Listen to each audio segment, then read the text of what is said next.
प्यारे बच्चों, JEE advance 2014 में आया एक क्वेश्चन ऑनलाइन पूछा गया है। ये दो स्ट्रेट वायर हैं, x0 डिस्टेंस पर एक ही प्लेन में पैरेलल हैं और दोनों में सेम करंट फ्लो हो रहा है। किसी एक वायर से x1 डिस्टेंस पर एक चार्ज पार्टिकल इनके पैरेलल u स्पीड से छोड़ा गया। ये स्थिति है। अब मैं क्वेश्चन पढ़ रहा हूं, पूरी बात आपको समझ में आएगी। टू पैरेलल, अब आपको दिखाई दे रहा है clear, two parallel wires in the plane of paper are distance x0 apart. A point charge is moving with speed u between two wires in the same plane at a distance x1 from one of the wire.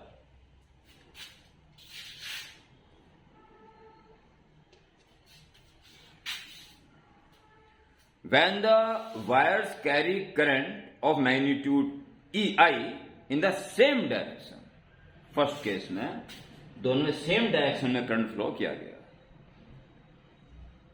The radius of curvature of path is R1। मैं बताऊंगा अभी से क्या है। और वो कह रहा है कि अगर ये करंट ऑपोजिट डायरेक्शन छोड़ दे, same current but direction change, opposite direction, तब रेडियस ऑफ कर्वेचर R2 आ रहा है।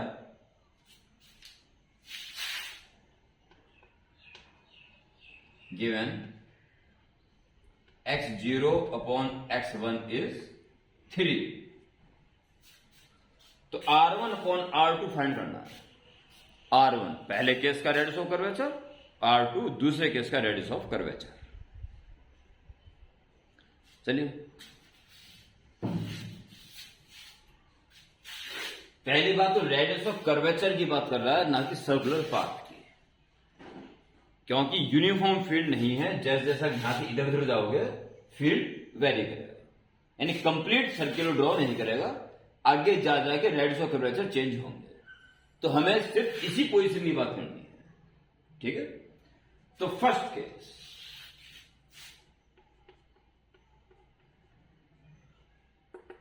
केस में करंट सेम डायरेक्शन में है, तो सेम डायरेक्शन में है, तो इसकी वजह से करंट अंदर जाएगा और इसकी वजह से करंट बाहर आएगा। इसकी वजह से स्ट्रांग होगा, तो कुल मिला के फील्ड अंदर होगा। वो नेट फील्ड कितना होगा ये आप निकालेंगे। इसी वजह से स्ट्रांग होगा, तो mu naught upon 2 pi I upon R, I upon x1। ये तो होगा इसकी वजह से, और इसकी वजह से माइनस हो जाएगा, माइनस म्यू नॉट अपॉन 2 पाई, सेम करंट है और डिस्टेंस क्या बचेगी इससे, x0 माइनस x1। ये नेट फील्ड इस जगह पर है। म्यू नॉट अपॉन 2 पाई और i, mu naught i upon 2 pi take common, 1 upon x1 minus 1 upon x0 minus x1,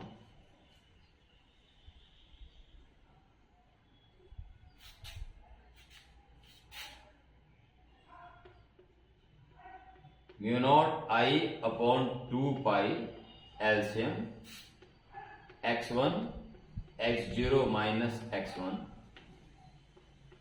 x0 minus x1 minus x1, mu naught i upon 2 pi x0 minus 2x1 upon x1 x0 minus x1।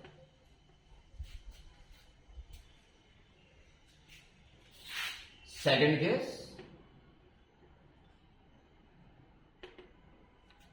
Case में direction change कर देगी। इसका ऊपर current है तो field अंदर जाएगा, और इसका करंट नीचे कर देंगे तब भी फील्ड अंदर जाएगा। तो यही दोनों फील्ड होंगे प्लस हो जाएंगे, तो प्लस प्लस और plus cancel, only remains x not, बाकी सब कुछ ऐसे रहेगा। बी डैश साइड केस के लिए mu naught I upon 2 pi, बस प्लस यहां पे आएगा, इधर आके माइनस एक्स होगा प्लस एक्स वन आएगा, कट जाएगा, फिर एक्स नॉट बचेगा ऊपर, x naught upon x one, x naught है x zero minus x one. ये दोनों ही केस में हमने इंडिविजुअल फील्ड निकाल दिए। ओके, अब आप देखेंगे रेडियस ऑफ कर्वेचर केस के लिए, फ्रॉम रेडियस ऑफ कर्वेचर का formula mv upon qb। Case में पहले केस के लिए उसने रेडियस कर्वेचर को r1 का mu अपॉन q b ये वाला है, और दूसरे केस में वही मास है, वही स्पीड है, वही चार्ज है, बस फील्ड डिफरेंट हो गया कैविटी डायरेक्शन चेंज करने से, इतना फर्क पड़ा है बस केवल। सो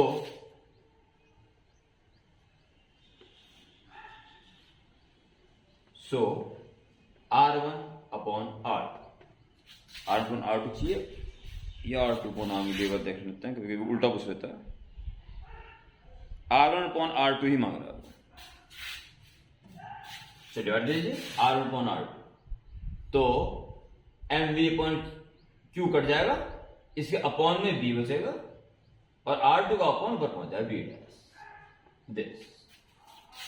ओके, तो b dash upon b dash ये रहा, b ये रहा, दिस अपॉन दिस करोगे तो आपको दिखाई देगा ये सारा कैंसिल होगा, डिनोमिनेटर म्यू नॉट आई भी कैंसिल होगा, b डैश में से बचेगा x नॉट, और यहां से बचेगा x नॉट माइनस 2x1 या x0 माइनस 2x1, बाकी सब कैंसिल हो जाएगा। और x0 अपॉन x1 की वैल्यू रखिए, या यहीं से x नॉट की वैल्यू 3x1 लिख दो, ठीक है, या ऐसा बना लो पहले x1 से डिवाइड करके, कुछ भी कर सकते हो, x1 से डिवाइड कर दो ऊपर नीचे, ऊपर हो जाएगा x0 अपॉन x1, नीचे x0 upon x1 minus 2 x1 upon x1 cancel, x0 upon x1 is 3 upon 3 minus 2, it becomes 1, so answer is 3. It will be answer. Okay, simple.